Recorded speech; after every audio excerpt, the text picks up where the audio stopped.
So how do we go about blocking websites with Python? Well, Windows, Mac or Linux, they have a hosts file, which is something like this. So this is the host file, and if you open this host file,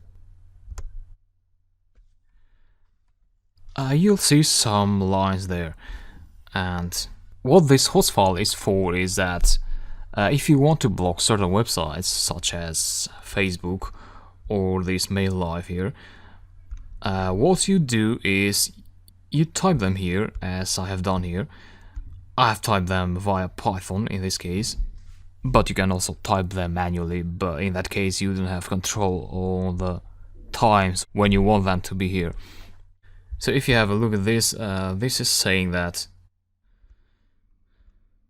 the IP address should be placed in the first column, followed by the corresponding hostname, which means this is a redirect IP address and this is a hostname, which underlies that if you want to block Facebook, you want to redirect the browser to this IP address, which is a local IP address of your computer, which means when you try to access Facebook,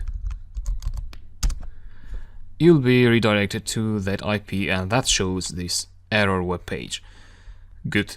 Now this host file on Windows, it is located in this directory here.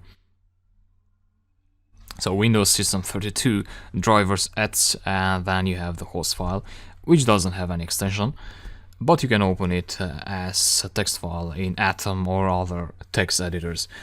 On Linux or Mac, that host file path would be something like this and hosts. So very straightforward. This is both for Linux and Mac. And on Windows, that was this one here. So I'll copy that and just put it here.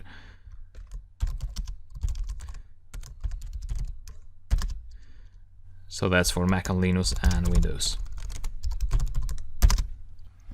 Good, now that we know how this host file works, we can open that as a file via Python using file handling methods, and we can add lines of text at certain times of the day in this host file. For instance, let's say I work between 8 AM and 4 PM.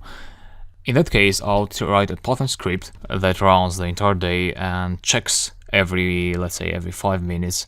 It checks the time, and if it's past 4 PM, then it will delete these two lines. But if you are between 8 and 16, Python will add these two lines in this host file, and the host file will block access to these two websites. So that is starting to make sense, I believe. And all we need to start off is you have to think about, let's say, 2 websites that you want to block, or more, or just one, and also figure out where your host file is located, which I already showed you, and yeah, we should be good to go to start writing the program. And we'll do that in the next lecture.